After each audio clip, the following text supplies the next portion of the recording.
Hello all, ഇന്നത്തെ video എന്താണെന്ന് വെച്ച് കഴിഞ്ഞാൽ ഒരു ബർത്ത്ഡേ സർപ്രൈസാണ്. സർപ്രൈസ് കിട്ടുന്നത് വേറെ ആർക്കുമല്ല, എനിക്ക് തന്നെയാണ്. ഹസ്ബൻഡിനൊക്കെ ഒരു കുട്ടി ബർത്ത്ഡേ സർപ്രൈസാണ് കേട്ടോ. May 14th എൻ്റെ ബർത്ത്ഡേ. സോ എന്നെ രാത്രി കഷ്ടപ്പെട്ട് വിളിച്ചുണർത്താൻ ശ്രമിക്കുന്നതാണ് നിങ്ങളിപ്പോൾ കണ്ടുകൊണ്ടിരിക്കുന്നത്. ഒടുവിൽ ആ കഠിന പരിശ്രമം ഫലം കണ്ടു എന്ന് വേണം പറയാനായിട്ട്. ഞാൻ കണ്ണു തുറന്നു ഗൈസ്, അങ്ങനെ എൻ്റെ ഹസ്ബൻഡ് എന്നെ വിഷ് ചെയ്ത് പതുക്കെ ആളെന്നെ പുറത്തോട്ടൊക്കെ കൊണ്ടുപോയിട്ട്. അപ്പം ആക്ച്വലി ഇന്നാണ് എൻ്റെ ബർത്ത്ഡേ എന്ന് ഞാൻ ശരിക്കും പറഞ്ഞു കഴിഞ്ഞാൽ മറന്നിരിക്കുമായിരുന്നു. 100 കൂട്ടം കാര്യങ്ങളുടെ ഇടയിൽ ഇതൊക്കെ ഓർക്കാൻ എവിടെയാണ് സമയം? ഒരമ്മയുടെ ദീനരോധനമാണ് നിങ്ങളിപ്പോൾ കേട്ടത് കേട്ടോ. ഓക്കെ, ബൈ നമുക്ക് വിഷയത്തിലോട്ട് വരാം. ആൾ അവിടെ ചെറിയൊരു കേക്കും ക്യാൻഡിലൊക്കെ സെറ്റ് ചെയ്തിട്ടുണ്ടായിരുന്നു. കേക്കൊക്കെ ഹാപ്പിയായി കട്ട് ചെയ്തു. ഇനിയാണ് നമ്മുടെ മെയിൻ പരിപാടി വരാൻ പോകുന്നത്.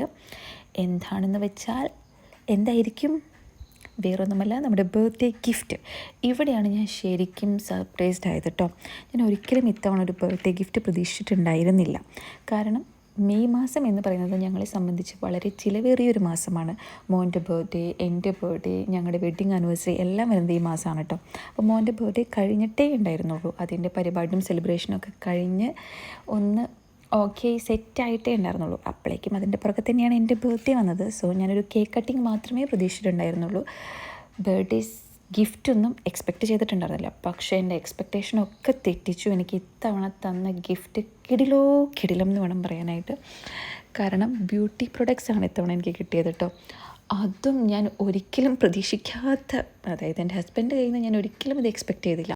സത്യം പറഞ്ഞു കഴിഞ്ഞാൽ പെട്ടി തുറന്നപ്പോൾ ഞാൻ ഞെട്ടിപ്പോയി guys. Compact powder, lip gloss, foundation, eyebrow pencil, അത് വിത്ത് ബ്രഷോട് കൂടിയിട്ട്, then eyeliner, setting spray, lip balm, eye shadow palette, പിന്നെ പെർഫ്യൂം ഉണ്ടായിരുന്നു, പൊട്ട്, ബുഷ് ഉണ്ടായിരുന്നു, സ്ലൈഡ്, അങ്ങനെയൊക്കെ ഐറ്റംസ് ഉണ്ടായിരുന്നു. പക്ഷേ എന്നെ ഞെട്ടിച്ചത് ഈ കോമ്പാക്ട് പൗഡറും ഫൗണ്ടേഷനും ഒക്കെയാണ് കേട്ടോ. അത് എക്സാക്റ്റ് ഷെയ്ഡ് അല്ലെങ്കിൽ പിന്നെ അത് യൂസ് ചെയ്യാൻ പറ്റില്ലല്ലോ. പക്ഷേ എൻ്റെ പക്ക ഷെയ്ഡ് എന്ന് വെച്ച് കഴിഞ്ഞാൽ എൻ്റെ പക്ക ഷെയ്ഡാണ് ആൾ വാങ്ങിച്ചുകൊണ്ട് വന്നിട്ടുണ്ടായിരുന്നത് കേട്ടോ. അയ്യോ, അടിപൊളി എന്ന് വെച്ച് കഴിഞ്ഞാൽ അടിപൊളി.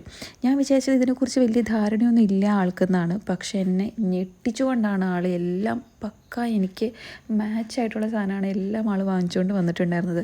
ഞാൻ സത്യം പറയാം, ഞാൻ ഞെട്ടിപ്പോയി. ലിപ് ഗ്ലോസൊക്കെ അടിപൊളി, എനിക്ക് ഇട്ടിട്ടാണെങ്കിലും ഭയങ്കര ഇഷ്ടമായി.